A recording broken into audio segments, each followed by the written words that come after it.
এই তুমি চুপ থাকো। তুমি কি বলবে? কি বোঝো তুমি? আমার সহজ সরল মেয়েটার নামে যা ইচ্ছে তাই বলবে, আর আমি সেটা বিশ্বাস করব নাকি? দেখো বাবু, সুমাইয়া আমার মেয়ে। ও কেমন আমি খুব ভালো করে জানি এবং বুঝি। মা, গতকাল রাতেও অনেক লেট করে বাসায় আসছে। আপনার যদি আমার কথা বিশ্বাস না হয়, আপনি সময়কে কল দিয়ে জিজ্ঞেস করেন আমি সত্য কথা বলতেছি না মিথ্যা কথা বলতেছি। আজকালকার দিনে একটু রাত করে বাসায় ফিরলে সমস্যা কি? এটা তো কোনো দোষের হতে পারে না বাবু। মা, শুধু লেট করে বাসায় আসতেছে ব্যাপারটা এরকম না। ও নেশা পানিও করতেছে। ওর কিছু বাজে ছেলে ফ্রেন্ড আছে, ওদের সাথে ঘোরাঘুরি করতেছে। হঠাৎ করে যদি কিছু একটা হয়ে যায় তখন?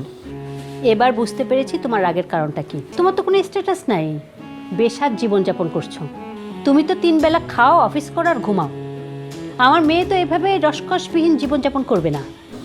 মা, এই নিয়মের মধ্যে থাকা জীবনটাকে আপনি রসকসবিহীন জীবন বলেন? কেন বলবো না? তোমার কি কোনো বন্ধু বান্ধব আছে?